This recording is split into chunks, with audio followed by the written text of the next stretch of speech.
MP, Chhattisgarh, Rajasthan में BJP की जीत। CM योगी ने बीजेपी कार्यकर्ताओं को जीत की बधाई। इस जीत को मोदी की गारंटी का बताया मंत्र।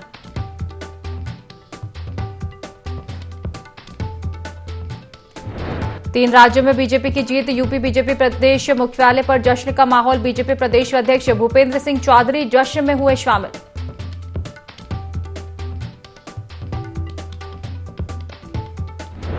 तीन राज्यों में बसपा की हाथ आई निराशा। मध्य प्रदेश, छत्तीसगढ़ में नहीं दिखा पाई दम। राजस्थान में नीचे गिरा ग्राफ।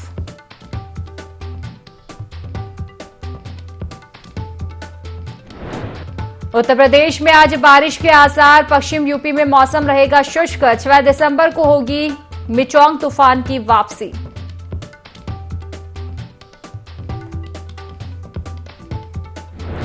अलीगढ़ में बिजली के पोल से करंट लगने पर 5 छात्राएं झुलसी। विभाग की लापरवाही के चलते हुआ हादसा। पुलिस जांच पड़ताल में जुटी।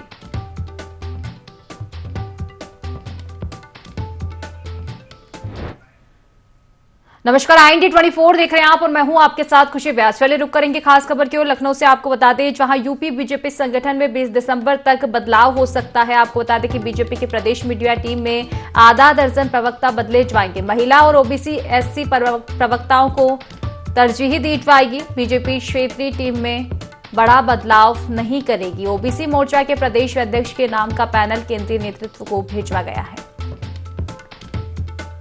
लखनऊ से ये खबर हम आप तक पहुंचवा रहे हैं। यूपी बीजेपी संगठन में 20 दिसंबर तक बदलाव हो सकता है। आपको बता दें कि बीजेपी की प्रदेश मीडिया टीम में आधा दर्जन प्रवक्ता बदले जाएंगे। महिला और ओबीसी SC प्रवक्ताओं को तरजीह दी जाएगी। बीजेपी क्षेत्रीय टीम में बड़ा बदलाव नहीं करेगी। ओबीसी मोर्चा के प्रदेश अध्यक्ष के नाम का पैनल केंद्रीय नेतृत्व को भेजा गया है।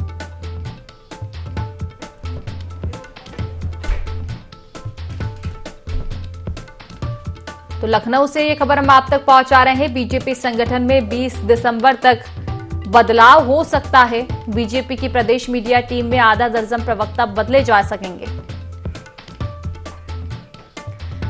चलिए विस्तार से चर्चा करेंगे। ब्यूरो चीफ विनय हमारे साथ फोन लाइन पर जुड़ चुके हैं। विनय, बीजेपी की प्रदेश मीडिया टीम में आधा दर्जन प्रवक्ता बदले जाने की सूचना सामने आई है, क्या कुछ जानकारी? बिल्कुल, आपको यहाँ पर बता दो कि बीजेपी संगठन में जो है 20 दिसंबर को बड़ा बदलाव होने जा रहा है। तो वजह है कि 2024 का लोकसभा चुनाव आ रहा है। उसी के मद्देनजर जो है ओबीसी के प्रवक्ता, SC के प्रवक्ताओं को जो है इसमें जगह दी जाएगी। तो इस वजह से जो है 20 दिसंबर तक की बदलाव होगा। और प्रदेश की जो मीडिया सेल की टीम है उसमें भी आधा दर्जन से अधिक जो है प्रवक्ता यहाँ पे बदले जाएंगे। और इसमें जो ओबीसी मोर्चा के प्रदेश अध्यक्ष उनका नाम भी यहाँ केंद्रीय नेतृत्व में भेजा गया है। अब देखने वाला होगा कि 20 दिसंबर को क्या बदलाव बीजेपी में देखने को मिलता है। चलिए, फिलहाल शुक्रिया आपका तमाम जानकारी साझा करने के लिए विनय।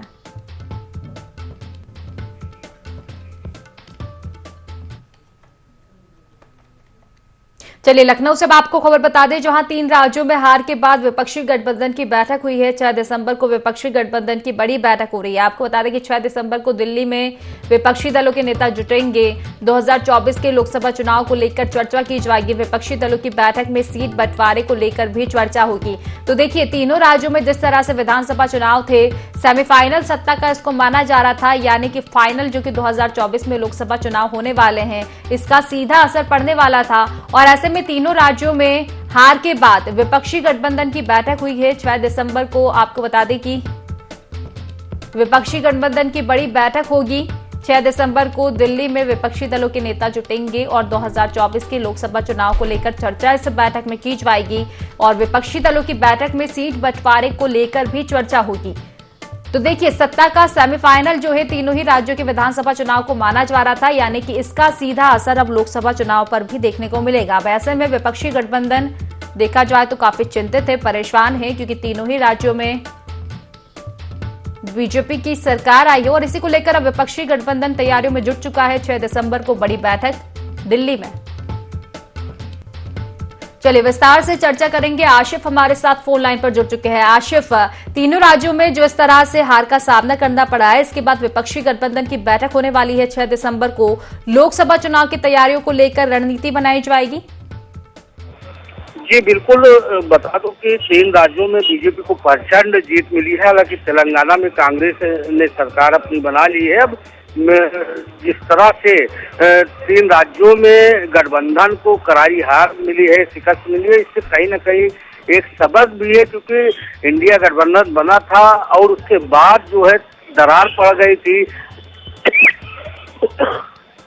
चाहे मामला हो या फिर कांग्रेस का, दोनों आपस में एक दूसरे पर आरोप प्रत्यारोप लगाने में जुट गए थे। लेकिन जिस तरह से इंडिया गठबंधन को हार का मुंह देखना पड़ा, इससे कहीं न कहीं सपा और आम आदमी पार्टी को भी आघात लगा है। आम आदमी पार्टी को बहुत कम वोट मिले, तो ऐसे में सभी जो विपक्षी दल है चिंतित है और 6 दिसंबर को दिल्ली में जुटेंगे और लोकसभा चुनाव की तैयारियों को लेकर बैठक होगी, जिसमें विपक्षी दलों के सभी पार्टी के नेता मौजूद रहेंगे और एक रणनीति बनाई जाएगी। इस तरह से तीनों ही राज्यों की अगर हम बात करें, ये राज्यों के जो चुनाव थे, विधानसभा चुनाव थे, सेमीफाइनल माने जा रहे थे, यानी कि लोकसभा चुनाव में सीधा असर इनका देखने को मिलता। अब ऐसे में तीनों राज्यों में हमने देखा बीजेपी को काफी बढ़त मिली है, तीनों ही राज्यों में बीजेपी की सरकार बनी है, तो कहीं ना कहीं एक चुनौती विपक्षी गठबंधन के लिए बन चुका है, यानी कि अब रणनीति भी उतनी ही अच्छी चुनाव के लिए बनानी पड़ेगी, क्योंकि लोकसभा चुनाव में अब ज्यादा समय बचवा नहीं है।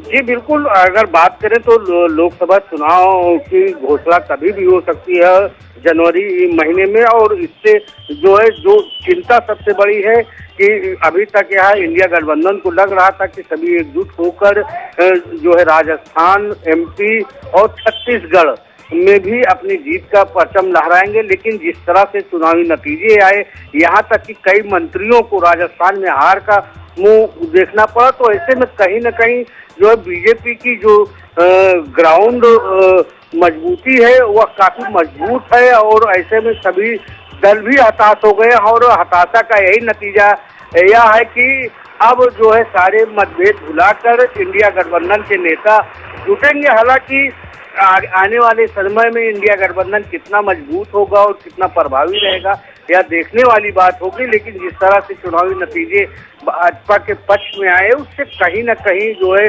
चाहे समाजवादी पार्टी हो, कांग्रेस हो या अन्य दल हो, उनको निराशा जरूर लगी है। जी चलिए, फिलहाल शुक्रिया आपका तमाम जानकारी साझा करने के लिए आशिफ।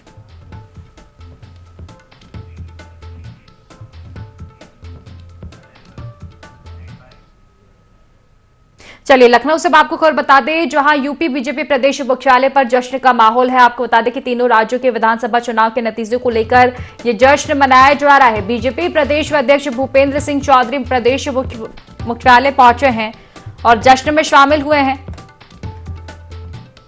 तो देखिए, कल जिस तरह से आपको बता दें कि 4 राज्यों के विधानसभा चुनाव के परिणाम आए हैं और इनमें 3 राज्यों में बीजेपी की सरकार बनी है, इसको लेकर तमाम बीजेपी कार्यकर्ता काफी उत्साहित है। यूपी बीजेपी प्रदेश मुख्यालय पर जश्न का माहौल है। तीनों राज्यों के विधानसभा चुनाव के नतीजों को लेकर यह जश्न मनाया जा रहा है। बीजेपी प्रदेश अध्यक्ष भूपेंद्र सिंह चौधरी प्रदेश मुख्यालय भी पहुंचे हैं, जश्न में शामिल हुए हैं। तो कल नतीजे आए हैं 4 राज्यों के विधानसभा चुनाव के। 3 राज्यों में बीजेपी की सरकार बनी है और इसी को लेकर बीजेपी कार्यकर्ताओं में जश्न का माहौल है। ये तस्वीरें आप देख सकते हैं यूपी बीजेपी प्रदेश मुख्यालय की, जहां पर जश्न का माहौल देखा गया है। बीजेपी प्रदेश अध्यक्ष भूपेंद्र सिंह चौधरी भी प्रदेश मुख्यालय पहुंचे और जश्न में शामिल हुए हैं। ढोल नगाड़ों के साथ जश्न मनाया जा रहा है अपनी जीत का। लखनऊ से ये खबर हम आप तक पहुंचा रहे हैं।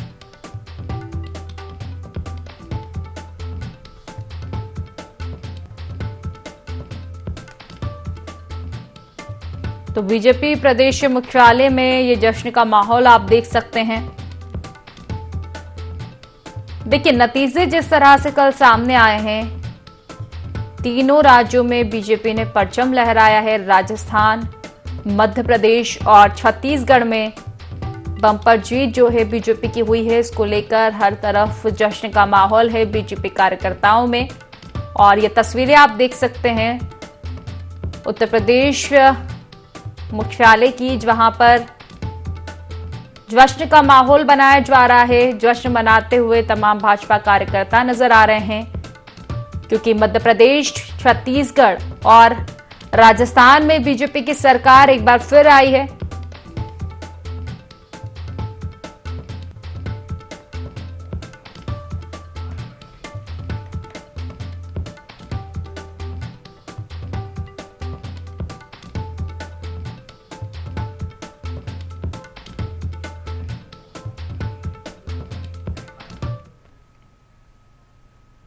चलिए हमीरपुर से आपको खबर बता दें, जहां उप मुख्यमंत्री केशव प्रसाद मौर्य का हमीरपुर आगमन। आज ब्रह्मानंद स्नातकोत्तर महाविद्यालय राज पहुंचेंगे। स्वामी ब्रह्मानंद महाराज के जन्मदिन समारोह में शामिल होंगे। तो देखिए, लोक निर्माण विभाग राठ में कार्यकर्ताओं से मुलाकात भी करेंगे, विभागीय अधिकारियों के साथ समीक्षा बैठक करेंगे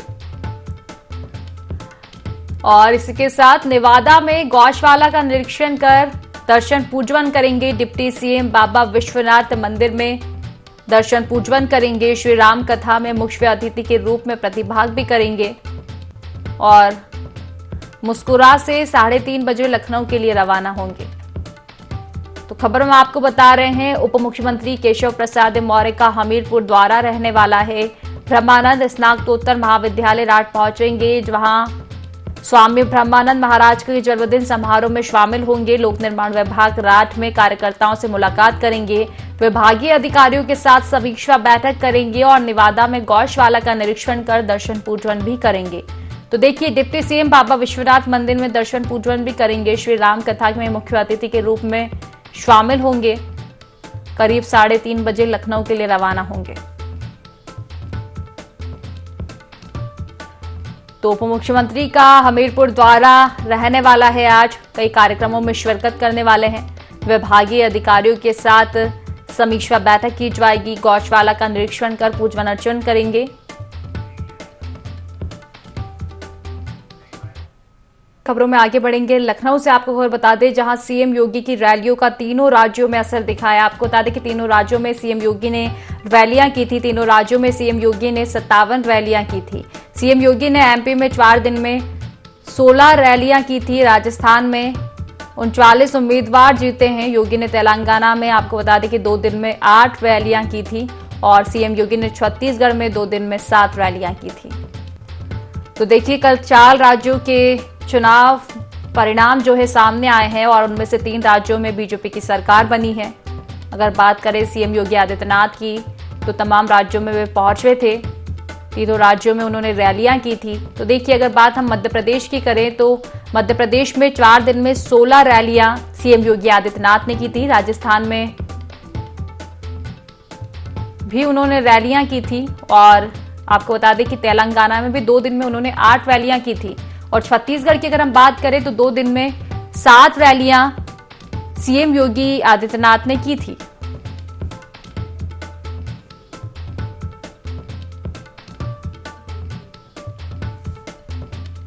तो देखिए, कल विधानसभा चुनाव के परिणाम आए हैं 4 राज्यों में और ऐसे में अगर देखा जाए तो इन राज्यों में सीएम योगी आदित्यनाथ ने रैलियां भी की थी। 3 राज्यों में बीजेपी की सरकार बनी है, मध्य प्रदेश, राजस्थान और छत्तीसगढ़।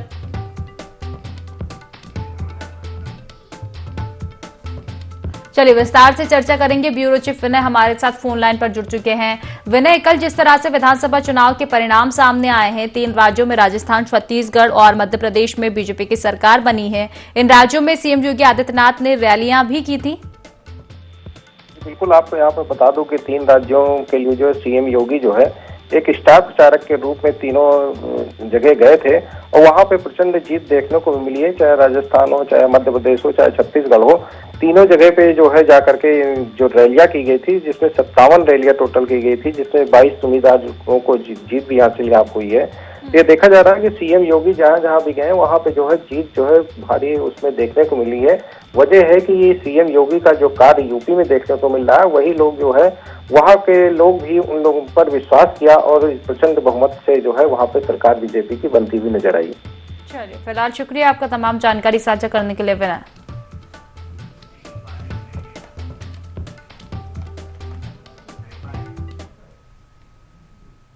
तो देखिए, उत्तर प्रदेश में मौसम ने जोरदार करवट ली है। सर्द हवाओं के साथ अब मौसम का मिजाज भी बदल रहा है। राजधानी लखनऊ, बाराबंकी समेत कई जिलों में बारिश हो रही है।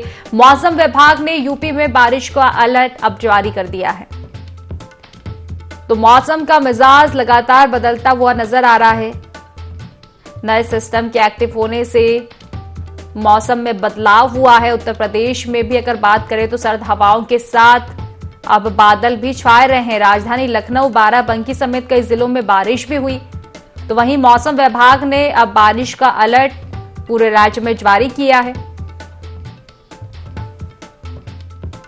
तो देखिए, ठंड की दस्तक तो ठंड दस्तक दे चुकी है और सर्द हवाओं का दौर लगातार जारी है, लेकिन अब इसी बीच बारिश का दौर भी देखने को मिल रहा है।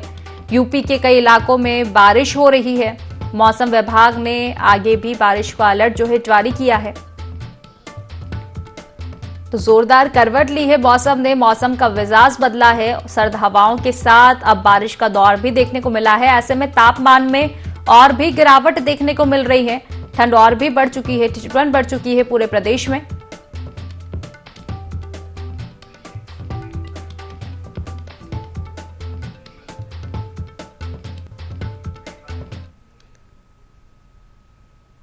चलिए अलीगढ़ से अब आपको खबर बताते हैं, जहां विद्युत पोल से करंट लगने से 5 छात्राएं झुलसी है। विद्युत विभाग की लापरवाही के चलते ये बड़ा हादसा हुआ। गांधी इंटर कॉलेज की 5 छात्राएं करंट लगने से झुलसी है। गांधी इंटर कॉलेज के गेट पर विद्युत पोल लगा हुआ था। छात्राओं को नजदीकी स्वास्थ्य केंद्र में भर्ती कराया गया है। सूचना पर पुलिस भी पहुंची है, जांच पड़ताल जारी है। छात्राओं ने विद्युत विभाग के खिलाफ प्रदर्शन किया है। तो चंदौस इलाके के गांधी इंटर कॉलेज की यह घटना। अलीगढ़ से खबर बता रहे हैं, विद्युत पोल से करंट लगने से 5 छात्राएं झुलसी है। बड़ी लापरवाही सामने आई है विद्युत विभाग की। गांधी इंटर कॉलेज की ये छात्राएं बताई जा रही है। तो देखिए आपको बता दें कि गांधी इंटर कॉलेज के गेट पर विद्युत पोल लगा हुआ था और इसी की चपेट में आने से करंट लगा है। 5 छात्राओं को फिलहाल सभी का इलाज जारी है। स्वास्थ्य केंद्र में भर्ती कराया गया है। सूचना पर पुलिस भी पहुंची है, जांच पड़ताल मामले की जा रही है।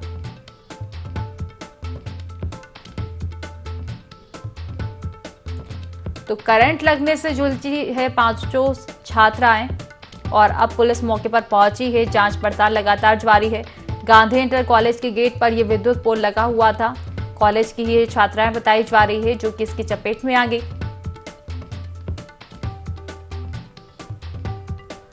तो फिलहाल सभी छात्राओं को अस्पताल में भर्ती कराया गया है। इलाज उनका लगातार जारी है।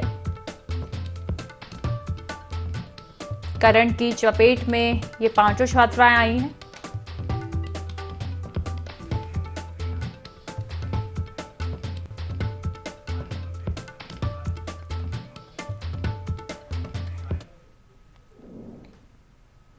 चलिए कानपुर से आपको खबर बता दें, जहां जमीनी विवाद में एक युवक की हत्या हुई है। युवक की हत्या से इलाके में सनसनी फैल गई। एक आरोपी को पुलिस ने गिरफ्तार कर लिया है। प्रकाश पाल नाम के युवक की हत्या हुई है।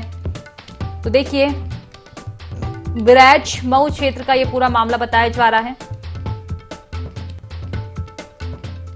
कानपुर से ये खबर हम आप तक पहुंचा रहे हैं। जमीनी विवाद के चलते एक युवक की हत्या कर दी गई, जिससे पूरे इलाके में अब सनसनी फैल चुकी है। हालांकि पुलिस ने कार्रवाई की है, एक आरोपी को गिरफ्तार कर लिया है। प्रकाश पाल नाम बताया जा रहा है जिस युवक की हत्या की गई है। तो बिराचा मऊ क्षेत्र का ये पूरा मामला बताया जा रहा है। जमीनी विवाद के चलते एक युवक की हत्या कर दी गई। तो देखिए मामूली सा विवाद था, लेकिन ये विवाद इतना बड़ा कि एक युवक की हत्या कर दी गई।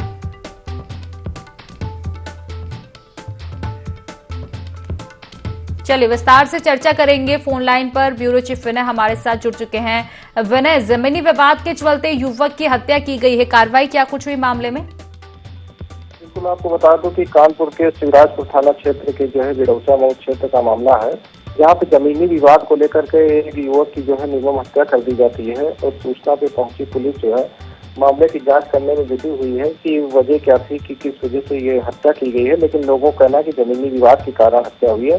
लेकिन पुलिस जो है पूरे मामले की तहकीकात करने में जुटी हुई है और इनमें एक आरोपी को भी उनसे पूछताछ भी कर रही है और जल्द ही इस मामले का जो पुलिस खुलासा करने की बात कर रही है। चलिए फिलहाल शुक्रिया आपका तमाम जानकारी साझा करने के लिए विनय।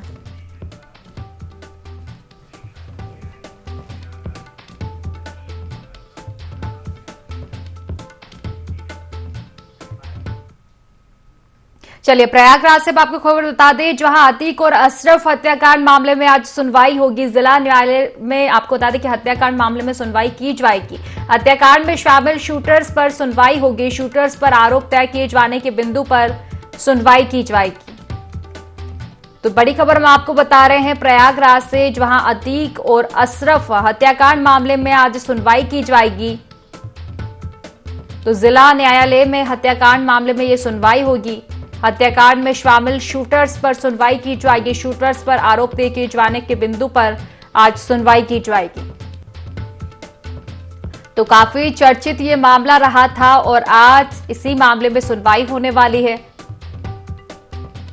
अतीक और अशरफ के हत्याकांड मामले में सुनवाई होगी। तो शूटर्स पर आरोप तय किए जाने के बिंदु पर यह पूरी सुनवाई रहेगी। जिला न्यायालय में आज ये सुनवाई होने वाली है।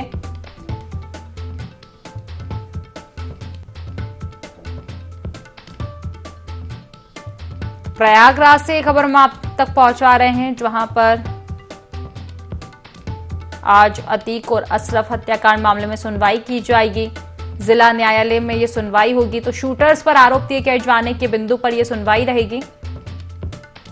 चलिए विस्तार से चर्चा करेंगे। पुनीत मोहन हमारे साथ फोन लाइन पर जुड़ चुके हैं। पुनीत, अतीक और अशरफ हत्याकांड मामला काफी चर्चित रहा ये और आज इसमें सुनवाई की जाएगी, क्या कुछ जानकारी?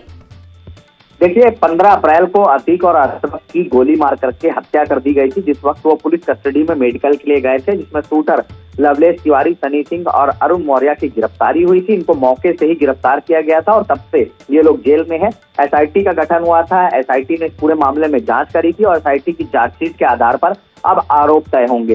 शूटर्स पर आज आरोप तय किए जाने हैं और जो एसआईटी की चार्जशीट है उसके बिंदु पर सुनवाई होनी है, यानी कि जो पॉइंट्स लिखे गए हैं उस पर सुनवाई होगी। जिला न्यायालय में हत्याकांड मामले में आज सुनवाई होगी और इस हत्याकांड में जो शूटर शामिल थे उनकी सजा आज तय करी जाएगी। अतीक और अशरफ की हत्या 15 अप्रैल को प्रयागराज में हुई थी।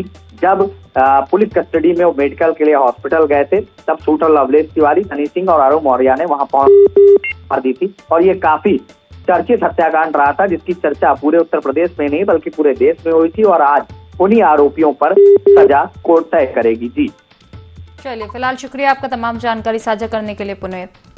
तो देखिए, काफी चर्चित ये मामला रहा था और अब इसमें सुनवाई होगी। जिला न्यायालय में आज सुनवाई की जाएगी। शूटर्स पर आरोप तय किए जाने के बिंदु पर यह सुनवाई होने वाली है। तो देखिए, अप्रैल में ये पूरा कांड हुआ था, जहां पर आपको बता दें कि पुलिस कस्टडी में दोनों ही आरोपी थे, लेकिन इसी दौरान शूटर्स ने इन पर हमला कर दिया था, हत्या इनकी हो गई थी।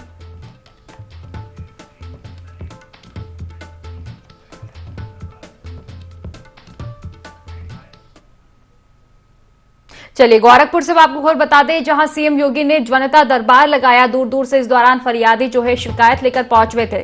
सीएम ने एक एक करके सबकी फरियाद सुनी है, अधिकारियों को त्वरित निस्तारण के निर्देश भी दिए। गोरखनाथ मंदिर में जनता दर्शन कार्यक्रम किया गया था। तो देखिए, सीएम योगी आदित्यनाथ ने एक बार फिर से जनता की समस्याएं सुनी है, जनता से सीधा रूबरू हुए हैं। गोरखपुर में जनता दरबार लगाया था। यहां पर दूर दूर से फरियादी फरियाद लेकर पहुंचे सीएम के पास। सीएम ने एक एक करके सबकी समस्याएं भी सुनी और अधिकारियों को त्वरित निस्तारण के निर्देश दिए हैं। तो गोरखनाथ मंदिर में जनता दर्शन कार्यक्रम लगाया गया था। बड़ी संख्या में यहां पर लोग फरियाद लेकर पहुंचे। तो सीएम ने भी एक एक करके सबकी फरियादें सुनी हैं और जिम्मेदार अधिकारियों को निर्देशित किया है। त्वरित निस्तारण भी कई समस्याओं का किया गया है।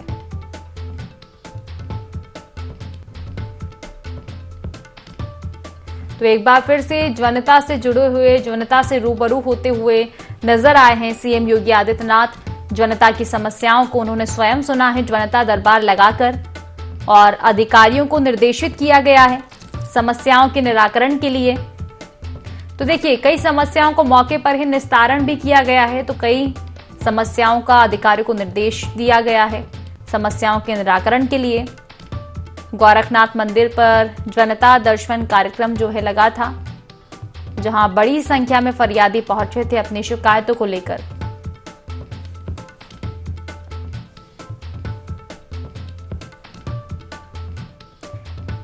तो सीएम योगी ने जनता से बातचीत की है, समस्याएं उनकी जानी हैं और अधिकारियों को निर्देशित किया है।